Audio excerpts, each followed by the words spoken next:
Manifestaciones clínicas de las enfermedades renales es la presencia de sangre en la orina. ¿Ya? La presencia de sangre en la orina puede ser de etiología fisiológica o etiología patológica. ¿Ya? Dependiendo de la literatura donde revisen, la hematuria se define como la presencia de más de 5 eritrocitos por cabo, ¿no?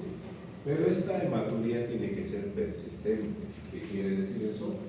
Que tiene que ser determinada en 3 muestras consecutivas, con una diferencia entre una a la otra de más o menos de 7 o una semana. ¿Ya? No se vale tomar el mismo día 3 muestras de orina y las 3 que salga la presencia de sangre. ¿Ya? Entonces, para su definición, primeramente se determina la cantidad de eritrocitos y el tipo. Y dependiendo de dónde se encuentra el origen del sangrado, la hematuria puede tener diferentes orígenes, como habíamos visto en clases previas, ¿verdad? Una hematuria glomerular y otra hematuria extraglomerular. Macroscópicamente, esta hematuria se puede distinguir de la una a la otra, si se toma atención a los pequeños detalles. Por ejemplo, esta hematuria, ¿de dónde creen que viene? Bueno, primeramente esta es una orina normal, dijimos que amarillo agua, y la coloración varía, depende mucho de la cantidad de líquidos que uno ingiere. Esta hematuria, ¿de dónde creen que es y por qué?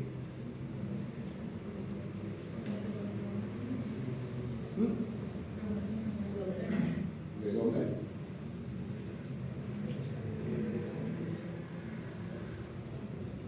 Esta es una hematuria típica o característica de una hematuria extraglomerular. Dijimos que la hematuria de etiología extraglomerular es de color rojo, rutilante y puede tener o no presencia de coágulos. Y en el examen microscópico la presencia de eritrocitos isomórficos. A esta otra es la hematuria de etiología glomerular, o sea, la hematuria que se origina en el riñón. Es una hematuria de color oscuro, como la Coca-Cola, ausencia de coágulos, y en el examen del sedimento lo que vamos a encontrar es la presencia de dismorfismo, ¿no? Morfología eritrocitaria de diferentes formas. Una de las principales causas de sangrado a nivel glomerular son los procesos inflamatorios que afectan el glomérulo, y específicamente los términos o la glomerulonefritis aguda. En la literatura y en la práctica clínica diaria se utilizan estos 3 términos de manera indistinta. ¿Ya? Estos 3 términos, cada uno tiene una definición específica. Por ejemplo, cuando hablamos de una glomerulonefritis aguda, nos estamos haciendo referencia al concepto patológico, porque la inflamación del glomérulo no se ve a simple vista, se ve con cortes realizados en microscopio. Por eso el término de glomerulonefritis aguda hace referencia al concepto de patología. Otro término que usamos muy frecuente es la glomerulonefritis post-estreptocócica. Esta definición hace referencia al causante del proceso inflamatorio. ¿Ya? Y por último, lo que conocen ustedes, síndrome nefrítico. El síndrome nefrítico hace referencia al concepto clínico, o sea, la triada clínica del síndrome nefrítico que vamos a ver posteriormente: hematuria, hipertensión y edema. Entonces, los términos que ven acá no son lo mismo, aunque se usan indistintamente. Cada uno hace referencia a un determinado concepto. ¿Ya?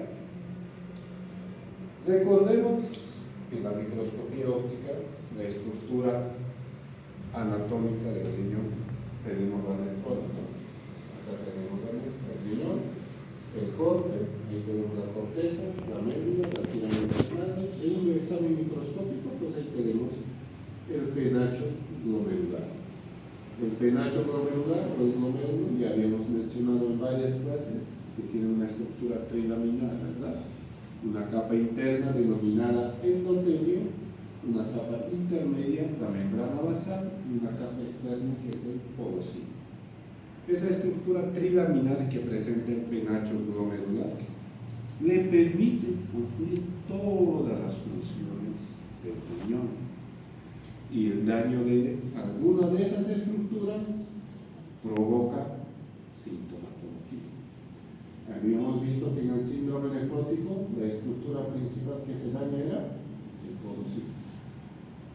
En la glomerulonefritis postinfecciosa o nefrítico, la estructura que se afecta más son el mesangio y la membrana basal.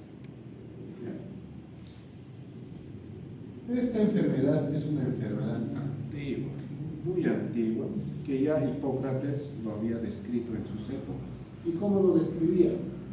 Eran individuos que presentaban un lumbalgia, sangrado y deterioro de la función renal manifiesto por oliguria o anuria. Posteriormente, con el avance de la tecnología, aparece Richard Will, que da la primera descripción clínica en el año 27. Y de ahí lo bautiza con el nombre, yo lo describí, de Polovino, enfermedad de Lynch.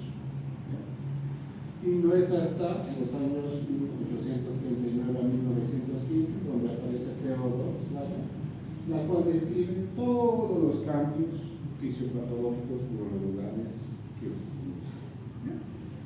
Y no hasta hace poco pues, se realizaban grandes estudios sobre esta enfermedad en Latinoamérica. Entonces es una enfermedad que ya afectaba a todos nuestros antecesores y actualmente sigue afectando. La clasificación de la glomerulonefritis varía dependiendo de dónde lo lean. Todas las clasificaciones que hay son válidas, todas sirven. ¿Ya? La clasificación más comúnmente aceptada es esta, ¿ya? En la cual hace referencia primeramente a la glomerulonefritis por inmunocomplejos. Cuando se hace referencia a inmunocomplejos es nada más que el depósito de antígeno anticuerpo. Y ese depósito genera inflamación. Y dentro de este grupo tenemos las infecciones. Todos los agentes infecciosos que pueden generar daño a nivel del glomérulo están en este grupo. Hepatitis B, hepatitis C, VIH, estreptococo, neumococo, misoplasma, todos. ¿Ya? También tenemos acá, por el depósito de inmunocomplejos, sobre todo la neuropatía por IgA. ¿Ya? Y también tenemos esa enfermedad muy frecuente y muy común del sexo femenino, la nefritis lúpica. También tenemos la glomerulonefritis asociada a anticuerpos anticitoplasma de neutrófilos. Estos son un tipo de anticuerpos que atacan directamente a las células. Y en este grupo tenemos dos enfermedades que son altamente agresivas y tienen poca o nula respuesta al tratamiento que se inicia, en la cual tenemos la granulomatosis de Wegener y la poliefritis microscópica. Actualmente en las últimas clasificaciones que ustedes vayan viendo, ya el término de granulomatosis de Wegener ya va desapareciendo y va formando parte del grupo de las poliefritis. En otro grupo tenemos los glomerulonefritis antimembrana basal y glomerular. En este grupo se forman anticuerpos contra el glomérulo y la membrana basal del alveolo capilar. Entonces, en esta enfermedad tenemos la enfermedad de Busch-Pasteur, en la cual hay inflamación del glomérulo y hemorragia pulmonar. Hay glomerulopatías que solo afectan a algún complemento, ya sea el C3 o el C4. Y de ahí tenemos la glomerulopatía por C3 o la glomerulonefritis por C3 y la enfermedad por depósitos venosos. Y también puede ocurrir a estas glomerulonefritis asociadas a inmunoglobulinas monoclonales. Sobre todo ocurre esto en las enfermedades de las gamma. Entonces, esta clasificación nos ayuda a encajar la enfermedad con un determinado grupo dependiendo a cómo se produce esta enfermedad, o dependiendo de la fisiopatogénesis que se desarrolla.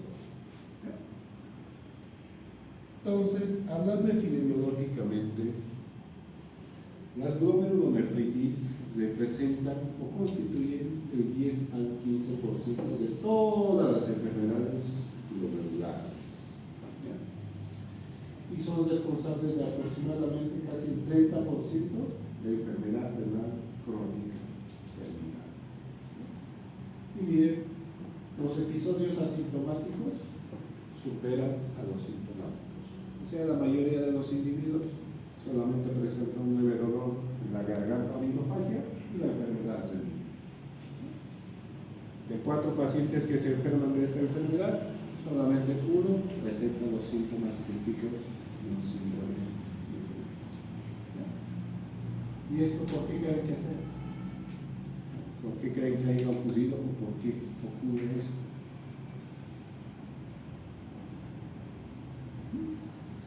Porque recuerden que cuando nos duele la garganta, vamos a la farmacia, ¿verdad? Compramos nuestro analgésico y antibiótico. Por eso.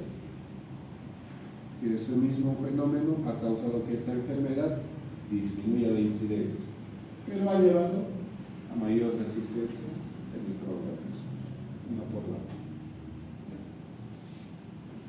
Entonces, en esta clase vamos a hacer énfasis solamente a la glomerulonefritis según el agente etiológico, que sería en este caso la glomerulonefritis aguda postestreptocócica. ¿Por qué esto? Porque es la más común de las glomerulonefritis que existe y es el prototipo de las glomerulonefritis. Entonces, la glomerulonefritis aguda postestreptocócica se define como una inflamación y o proliferación celular del glomérulo de etiología inmunológico causado por una infección por el estreptococo beta hemolítico del grupo A. Pero aparte de este agente, existen muchos otros que pueden causar glomerulonefritis de etiología infecciosa. Por ejemplo, tenemos el estafilococo, que puede ser el aureus o epidemitis, que son generalmente patógenos intrahospitalarios, los neumococos, meningococos, la influenza, los micoplasmas, las salmonelas, y también tenemos ahí el agente etiológico de la sífilis. Lo interesante respecto al agente etiológico bacteriano es que gracias a la inmunización, la mayoría de esos agentes han sido controlados. Porque recuerden que durante la niñez se ponen vacunas contra todo esto. Y gracias a eso, pues, también ha disminuido esta enfermedad. Dentro de los virus tenemos el estigmato, también un patógeno que se ha observado con gran frecuencia en pacientes que desarrollan linfomas. También tenemos los diferentes tipos de hepatitis, que pueden ser hepatitis B, hepatitis C, o enfermedades tan benignas como una parotiditis, un sarampión, una varicela. Pueden complicarse o generar un síndrome nefrítico. Los parásitos, como ven acá, estos son principalmente del área del trópico, ¿no? Responsables de la malaria. Toxoplasmosis, gracias a la presencia de mascotas como el gato, pues, la incidencia subió, ¿no? La leishmaniasis, sobre todo en una enfermedad de trópico. Y por último tenemos los hongos. Los hongos generalmente afectan a aquellos pacientes que están inmunodeprimidos. ¿Quiénes son los que están inmunodeprimidos? Aquellos pacientes oncológicos que reciben quimioterapia o tienen enfermedades que generan inmunodepresión, como el HIV, el SIDA y otros. Entonces, la epidemiología de esta enfermedad varía dependiendo de dónde vivamos. Si vivimos en un país desarrollado o en un país como Bolivia, en vías de desarrollo. La literatura nos reporta que En países como Bolivia, el grupo etario más afectado son de 5 a 15 años. ¿Ya? Pero en países desarrollados, como los países del norte europeos, esta enfermedad afecta más a individuos mayores de 50 años. ¿Por qué será esta gran diferencia? Somos polos opuestos. Porque muchos países se preocupan por la salud de sus ciudadanos. Son mucho más exigentes con la inmunización y mucho más exigentes con las medidas de prevención de las diferentes enfermedades. Cosa que no ocurre en países como Latinoamérica. Esta enfermedad tiene una predilección por el sexo masculino, con una relación de 2 a 1, o sea, 2 hombres, una mujer. Y generalmente son más asintomáticos que sintomáticos. Y puede afectar a cualquier grupo étnico o racial. Entonces es una enfermedad que no discrimina, afecta a todos por igual. A nivel mundial, dependiendo de donde veamos, pues, y dependiendo quién haga sus deportes, podemos ver esta gráfica. Y lo que acabamos de mencionar, ¿no? Países en vías de desarrollo, mayor incidencia respecto a países desarrollados. Y lo mismo acá. Una incidencia de 0, casi un individuo por cada 100.000 habitantes. Entonces, países desarrollados, menor incidencia, países en vías de desarrollo, mayor incidencia. Y bien, afecta a cualquier individuo de cualquier lugar. Con respecto al estreptococo beta hemolítico del grupo A, no todos los estreptococos causan una glomerulonefritis postinfecciosa. Hay algunos serotipos específicos que causan esta infección. Y estos serotipos varían dependiendo. Recuerden que el estreptococo puede causar infecciones faríngeas o infecciones cutáneas. Las infecciones faríngeas más comunes cuando hace frío. Las infecciones cutáneas cuando hace calor. Entonces, esta enfermedad puede ocurrir todo el año. Entonces, los serotipos que se han aislado con más frecuencia en las infecciones faríngeas y que causan glomerulonefritis son los serotipos 1, 2, 4 y 12.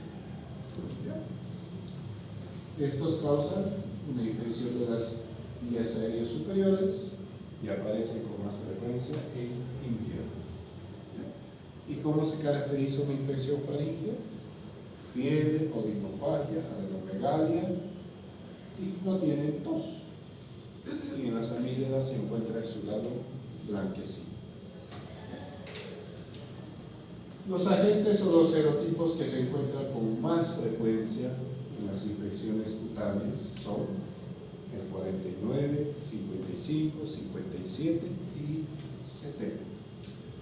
Estos serotipos causan una infección a nivel cutáneo y esta infección se denomina infección.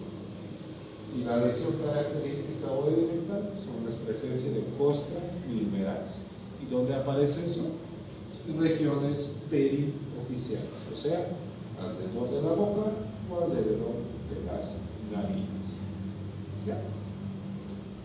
Entonces, la infección de este organismo ingresa por esas vías, cutánea o respiratoria.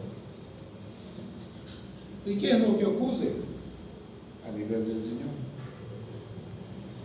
En condiciones normales tenemos el endotelio, membrana basal y la capa porositaria. Tienen una carga negativa en condiciones normales.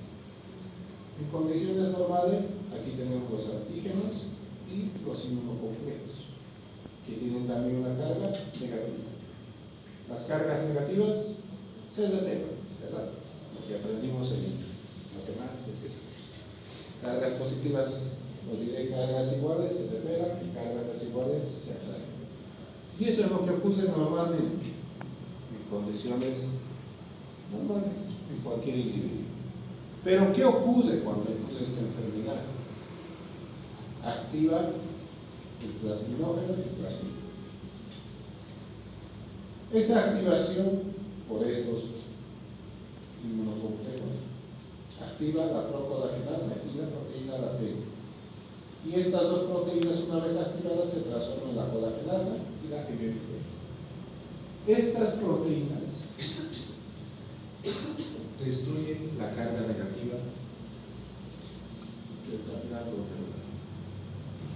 Entonces, si se pierde esa carga negativa, pues el antígeno anticuerpo pasa. Y si pasa aquí acá, genera una inflamación y también se acumula debajo de los poros, lo cual son las coronas de los poros. Y una vez acá, un antígeno y un anticuerpo que genera inflamación. Y la inflamación, pues, varía, ¿no? Depende mucho de nuestra carga genética. Hay algunos individuos que estamos predispuestos, hay otros individuos que no. Entonces, la inflamación varía dependiendo de eso. Una inflamación puede ser leve, severa o moderada. ¿Y qué ocurre? ¿Y qué genera esa inflamación? Esto. Hace que sangre. Y eso es lo que se conoce como hematocrito. Aquí en estas imágenes microfotográficas podemos ver cómo el eritrocito está pasando del capilar glomerular a la luz del túbulo. Y miren, ya una vez se encuentra en el túbulo, miren cómo cambia de color. Inicialmente está rojo, ¿verdad? Y después cómo se vuelve oscuro. Arriba no lo vemos. Y eso es lo que genera la hematología. Recuerden que los eritrocitos tienen en su interior hemoglobina, ¿no? Cuando se lisa el eritrocito, se libera hemoglobina. La hemoglobina es de color oscuro, y por eso va cambiando de color la orina. Y por eso sale la orina así negra como Coca-Cola. Y acá tenemos, miren, los túbulos renales en una microscopía óptica llenos de sangre. Entonces, el signo pivote o síntoma pivote de esta enfermedad es la hematuria. No puede haber esta enfermedad sin hematuria. Como el síndrome nefrótico, no puede haber nefrótico sin proteinuria nefrótica. Lo mismo. En esta imagen tenemos toda la descripción de la patogenia, la manifestación clínica. Primero, tiene que haber un antecedente de una infección. Esa infección puede ser faríngea o cutánea. Entonces, cuando existe la infección, sabemos que el estreptococo, cuerpo extraño, antígeno, ¿verdad? El antígeno ingresa, se combina con el anticuerpo, ahora se llama antígeno-anticuerpo, ¿verdad? Y estos antígenos-anticuerpos favorecen la formación de estos anticuerpos. ¿Qué tenemos? El ácido, el antihialuronidasa y la antidexoxirolutasa. Los antígenos circulan por todo el cuerpo, no solamente a nivel faríngeo, no solamente a nivel urinario. Circulan por todo el cuerpo. Miren, algunos se depositan en el glomérulo, otros activan al complemento y con el consiguiente consumo de complemento. Una vez depositado el antígeno anticuerpo en el glomérulo, genera una inflamación. La inflamación puede ser local. Esta inflamación a nivel del glomérulo se manifiesta con hematocrito, microscópica o macroscópica, puede ser cualquiera de estos. Y también a veces con el proceso inflamatorio viene acompañado con presencia de proteínas.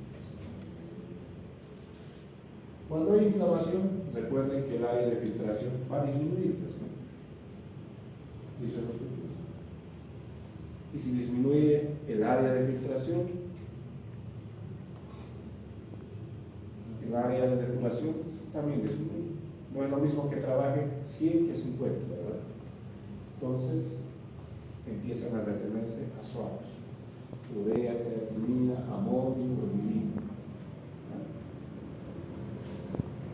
Y al mismo tiempo que disminuye el área de filtración, también hay disminución de producción de orina. Y eso se manifiesta como liguria, anuria. ¿Y eso cómo lo interpreta el riñón? El riñón dice, no hay agua, necesito tener más líquido. Mayor absorción distal de sodio. Existe mayor absorción o retención de agua, ¿qué ocurre? Aumenta el gasto cardíaco. Si el gasto cardíaco aumenta, ocurre hipertensión. Entonces ahí tenemos la triada del síndrome nefrítico, ¿no? Hematuria, edema e hipertensión. El edema puede ser leve, moderado o severo. La hipertensión también puede variar desde una hipertensión grado 1, estadio 1, estadio 2, o una emergencia hipertensiva que puede ya tener afección a órganos blancos como cerebro, corazón y riñón. Entonces, una enfermedad por este tipo de agentes puede ser leve o no severa. Y dependiendo en qué etapa venga de la enfermedad, también varía. Entonces, dentro del antecedente, esto, faringitis, que puede haber ocurrido hasta casi un mes antes de presentar la enfermedad. O una infección cutánea, que puede haber ocurrido hasta 4 a 6 semanas antes de que empiece a manifestarse una glomerulonefritis. Entonces, a veces, como en la mayoría de los casos, vimos que esto generalmente son asintomáticos, ¿no? Y nadie le toma importancia. Pero dentro del antecedente siempre hay que preguntar antecedentes de infección.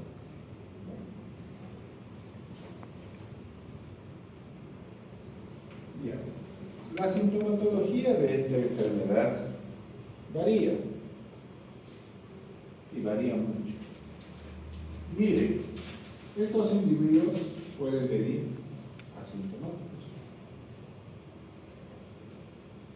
que solamente digan, o sea, un hallazgo casual, me tomaron un examen general de orina y presencia de sangre.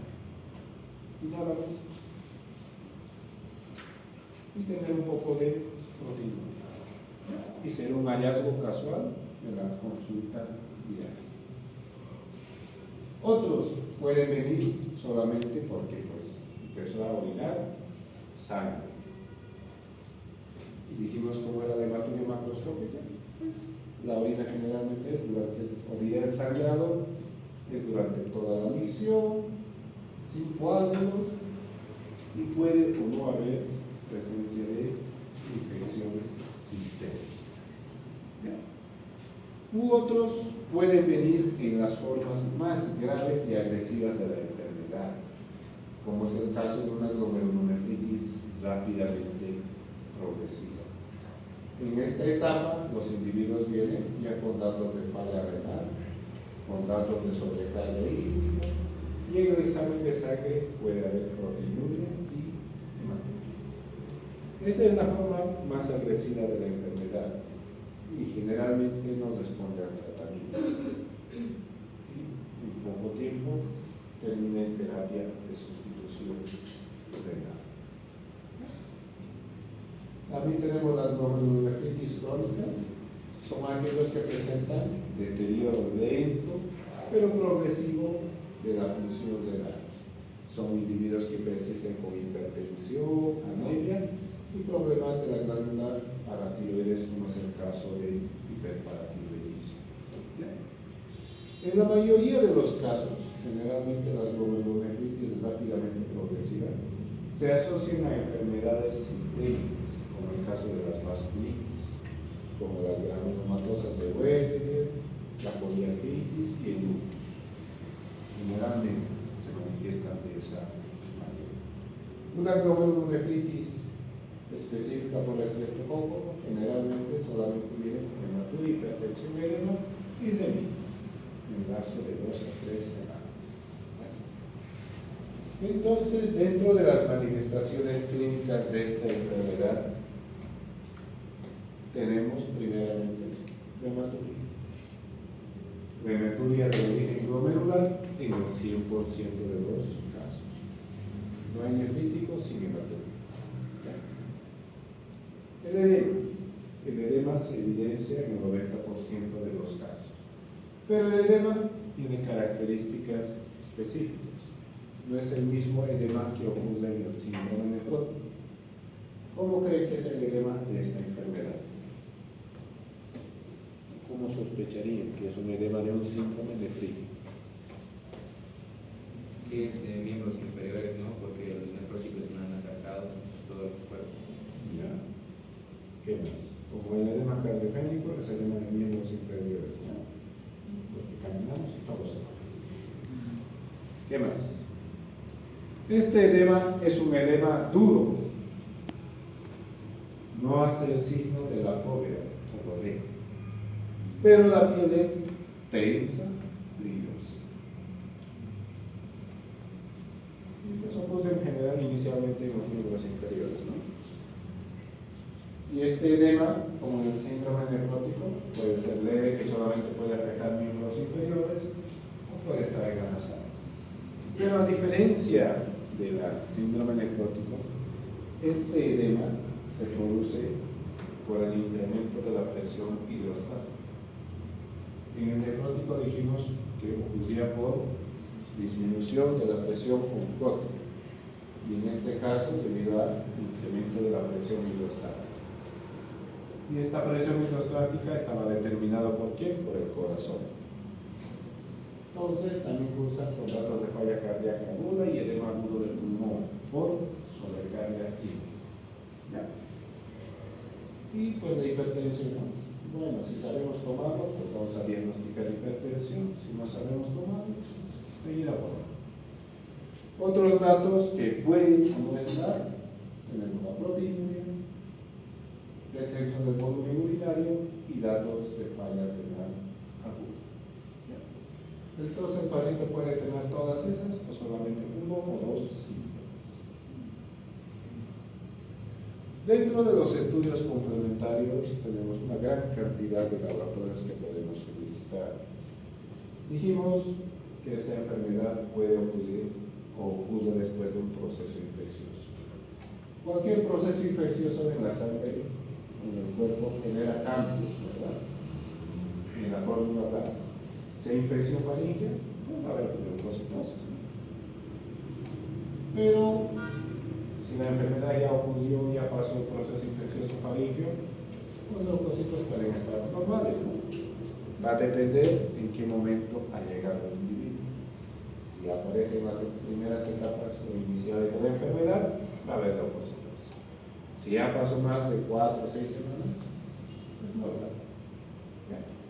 Dentro de la química sanguínea, sobre todo la función renal, puede estar alterada o puede estar normal. Pero en la mayoría de los casos, generalmente está elevada la urea y la creatina. En el examen general de orina, el hallazgo o dato que tenemos que buscar es la presencia de sangre. Y puede haber o no proteinuria. Respecto al complemento, en esta enfermedad se consume principalmente el C3 y el C4 puede estar o no. Recuerden que en la inflamación también se consume, incluye el complemento, ¿verdad? Y también la coagulación. Y es por eso que se explica el consumo de C3. Dentro de los inmunológicos, buscando sobre todo enfermedades graves, como el ALNAS y DNA, que nos ayudan a diagnosticar lupus, son negativos. También tenemos los ANCAS, que también tienen que estar negativos, que se utilizan sobre todo para las vasculitis.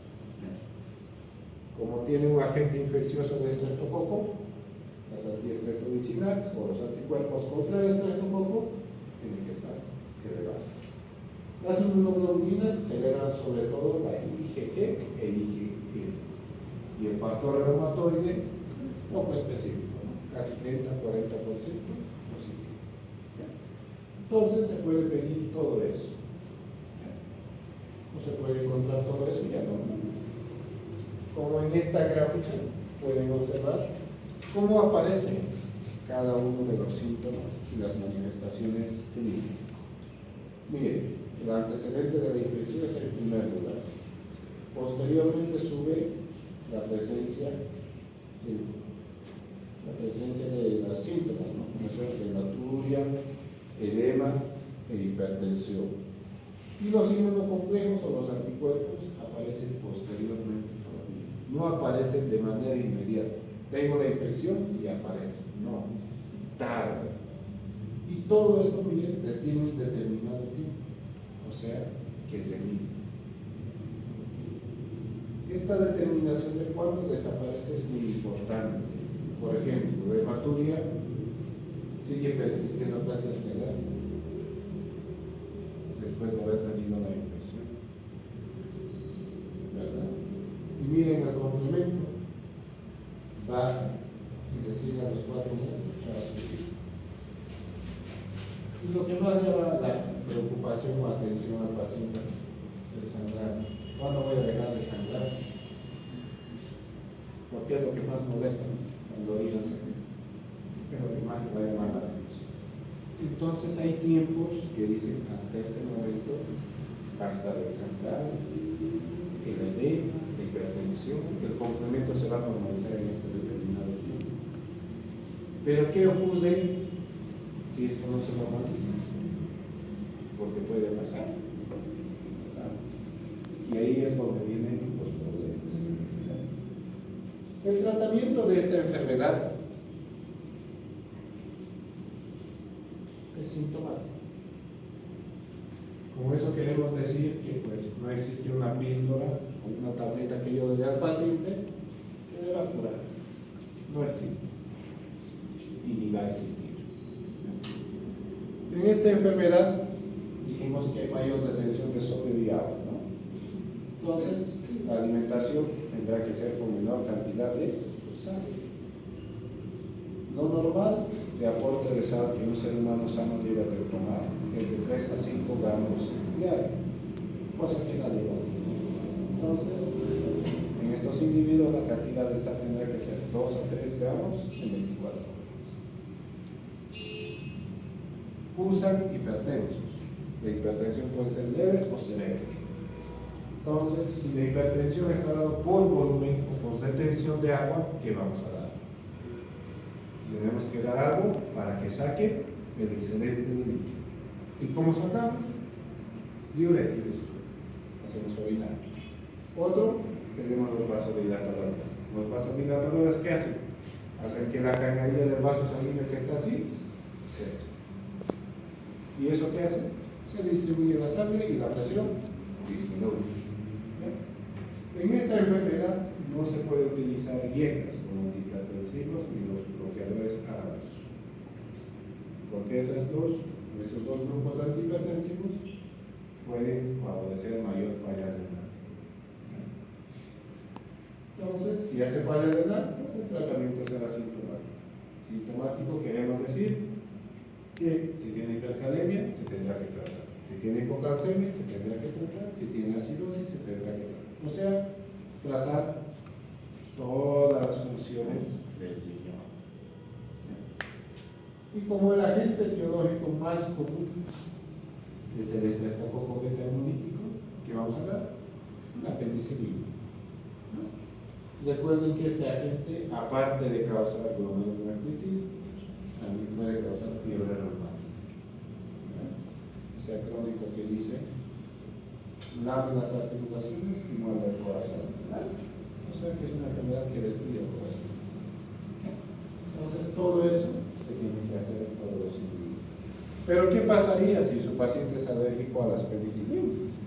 Porque también hay en nuestro medio, ¿no? ¿Qué le vamos a dar? Los macrólidos. Ahí tenemos la citromicina, claritromicina y otros.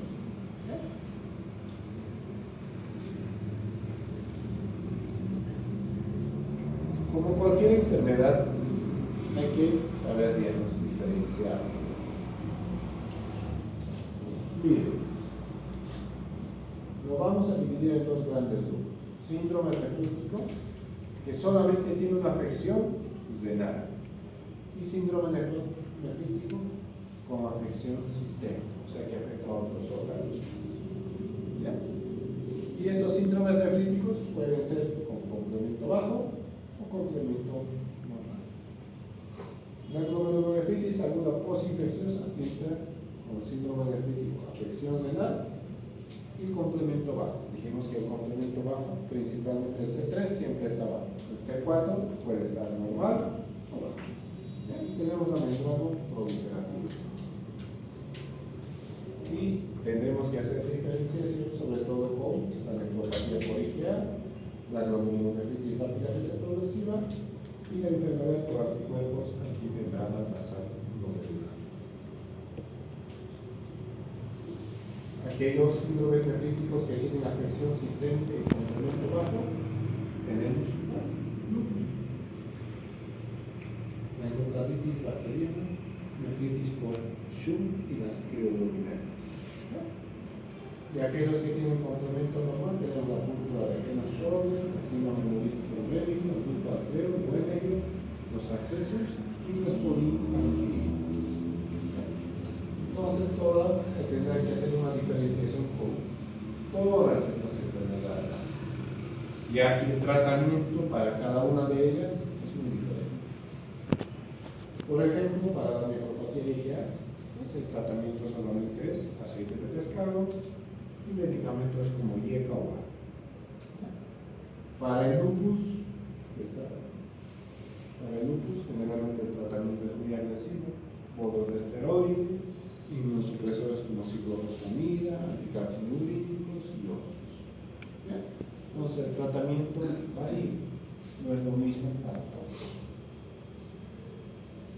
Pero una vez que ocurre esta enfermedad, lo que sí tienen que acordarse es que ¿hasta cuándo deja de sangrar?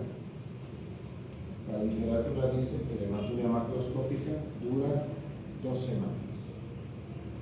La microscópica, 1 año. Los niveles de complemento se normalizan a las 6 semanas.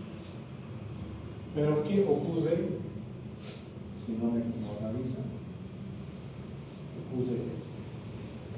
Se realiza la biopsia. ¿Ya? Si la hematuria macroscópica es mayor a medio año, biopsia. Si la microscópica persiste más del año y medio, biopsia. Si el hipocomprometenemia es mayor a 8 semanas o 2 meses, se biopsia. Y si la función renal aguda no se normaliza, biopsia. O inicialmente esta enfermedad puede manifestarse como nefrítico o combinados. Y en esos casos también se realiza la biopsia. Entonces, en una glomerulonefritis, estas son las indicaciones precisas para la toma de una biopsia renal. Y como cualquier enfermedad, se complica. Y las complicaciones que ocurren son sobre todo por la retención de volumen. Porque recuerden que nosotros normalmente trabajamos con 5 litros. Estos individuos, como se tienen, trabajan con 7, 8, 10 litros, no sabemos. Y pues recuerden que el que bombea toda la sangre es el corazón. Y el corazón pues se cansa. Y cuando se cansa, hay insuficiencia cardíaca.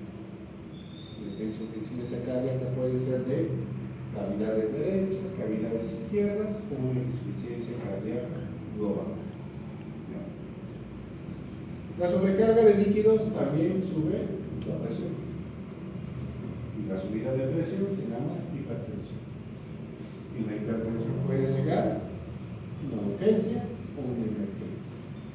Que puede venir, algunos vienen convulsionando por la hipertensión. Algunos vienen sangrando a nivel del sistema nervioso central, o un ACV isquémico o ACV hemostático. Y retinopatía hipertensiva. Y también recuerden que la hipertensión también puede favorecer la falla cardíaca. Y otros se complican o evolucionan rápidamente al deterioro de la función renal y requieren terapia de sustitución renal. Cuando ocurre un proceso inflamatorio a nivel renal, el individuo ya no se recupera al 100%. deja un daño. Y este daño puede ser leve, moderado, severo. A veces el daño es tan avanzado que ya no se recupera nada. A veces el daño puede ser leve, puede dejar una cicatriz y dejarle una enfermedad renal crónica estadio 1, estadio 2. Eso depende mucho. Por eso a los pacientes nunca hay que decirles que vas a sanar. Hay que esperar si se recupera o no. Porque nadie les garantiza que ese individuo se va a recuperar. Nadie. Y si ustedes de primera instancia dicen al familiar, se va a recuperar, y si no se recupera, pues va a decir, usted me dijo que se iba a hacer. Por eso lo trae. Entonces, las cosas claras desde el inicio. ¿Verdad? Ya. ¿Dudas o preguntas hasta ahí?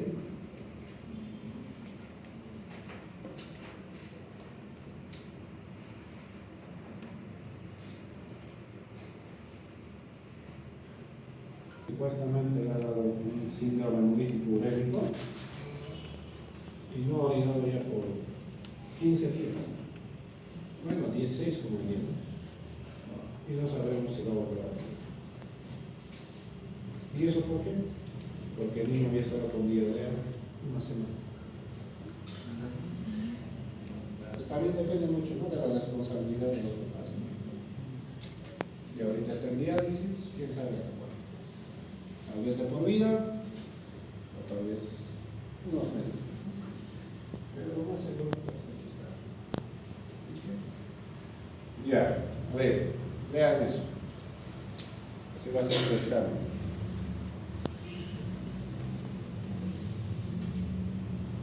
Lean bien, porque de ahí van a salir las preguntas de lo que dije.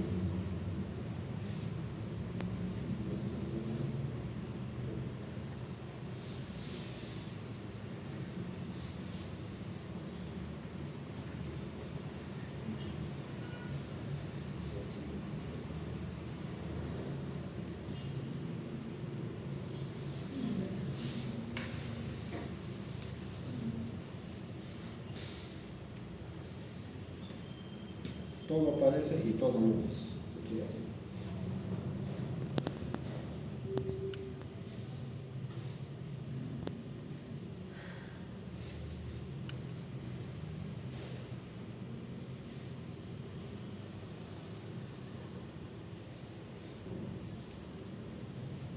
¿Ya han leído? Sí.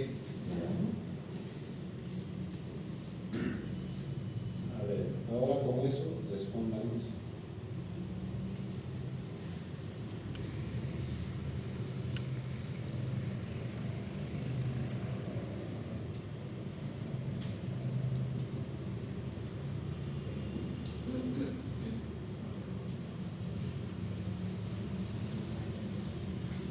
¿Ya? Sí. ¿Cuál es su respuesta?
A ver, cuando hay casos clínicos de cualquier materia, tienen que buscar los datos pivote, ¿no? Porque si no conocen los datos pivote, pues van a pensar en todo, menos lo que estamos queriendo preguntar. Mira, primeramente tiene un antecedente, ¿no? ¿O no? Ahí dice que tiene antecedentes de casi un mes. Lo que hemos dicho, ¿no? En la literatura, o lo que acabamos de ver, que acabamos de decir. Hace un mes. Yo pude haber puesto ahí en días, 30 días, ya para hacerlos complicados, ¿verdad? ¿No? Tiene antecedente de algún infeccioso en la garganta. No sabemos de qué hay, pero ha tenido eso. Tiene el antecedente. Y miren, ha venido porque ha tenido edema. Cuando el cuerpo se llena de agua, ¿qué ocurre? Nos falta aire, pues, ¿no? Cuando acabamos de decir que el corazón, si trabaja con 5 y este está llegando con aire, debe tener más de 5 litros, ¿verdad? Entonces el corazón está sufriendo y el pulmón está tratando de compensar. Por eso es la dificultad respiratoria. Entonces, por eso respiran los pacientes más rápido para reponer la consumo. Entonces, tiene edema, tiene hipertensión. Ya tiene dos componentes, ¿no? Edema y hipertensión. Y en los laboratorios, lo que más llama la atención es tiene fallas renales y leucocitosis. Pero esto puede ser explicado. Entonces ya tiene 3 componentes. Lo primero que pensaríamos que sería, tiene antecedente, tiene edema, hipertensión.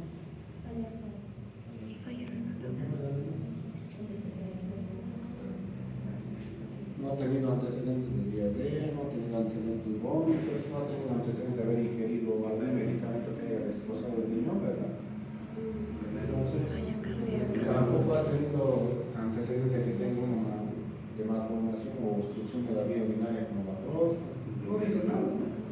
Entonces significa que no tiene nada de eso. Entonces, lo primero es acá una inflamación. No sabemos de qué etiología. Y eso se llama glomerulonephritis. Entonces, dentro de la triada, ¿qué dijimos que eran los 3 componentes? ¿Y aquí cómo van a diagnosticar la hematuria? ¿No? Pues ¿cómo? ¿Cómo diferenciamos la hematuria glomerular de la extraglomerular?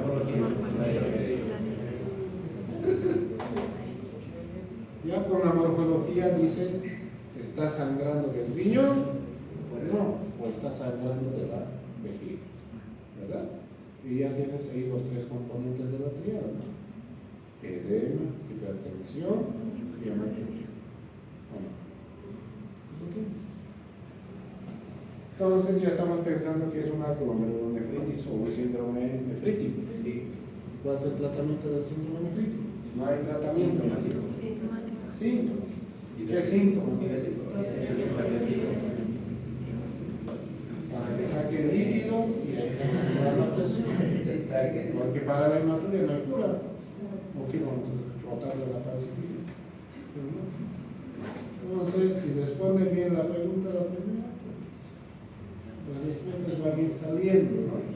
Pero si desde el inicio no saben, esto va a estar mal. Y después nos pasar. ¿Preguntas o dudas? ¿Nada? Respecto a los cuadros, todos esos diagnósticos diferenciales hay que saber, ¿verdad? Claro.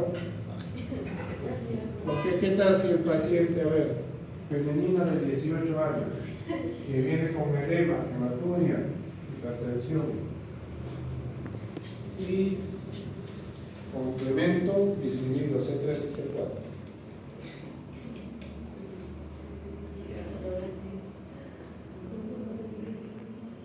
¿Y qué va a van a pensar? Hemos dicho, mujer de 50 años, que viene con edema hematúrico, fallas renales y complemento más. ¿Qué van a pensar? Lo leo, eso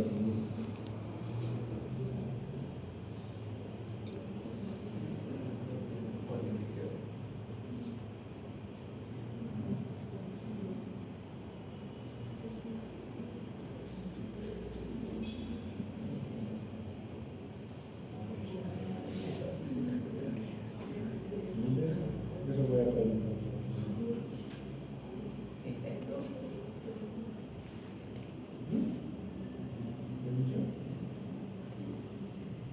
Fuerte. Es lo más seguro es que sea luz. ¿A quién afecta el luz? Mujeres. No me afecta el hombre. 10 a 1. 10 mujeres, una mujer. 10 mujeres, no. Mujer con complemento bajo y síndrome de rico. Ahí. Entonces, otro. Paciente que está hospitalizado 30 días en terapia, intubado con catéter, pero sigue con fiebre. Y ya tiene la orina, sangre, proteinuria, hipertensión y ¿qué más le podemos meter? Y complemento igual. Y tiene un catéter directo aquí del cuello hasta el corazón.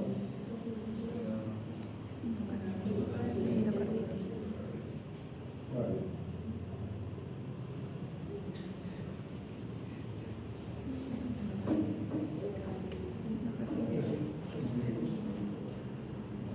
Así, la endocarditis aquí es los que están diagnosticados, más comúnmente y que tengan accesos intravasculares.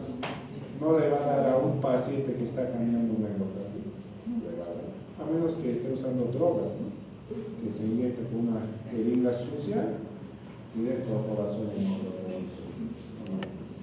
Entonces, endocarditis, no se mueve. Y ahí faltaba poner soplo de aparición de así. Ah, no, eso es en otro lado. ¿Ya? Si no conoces, pues nunca lo vas a pensar. Va a estar ahí, pero va a seguir ahí. ¿Dudas, verdad?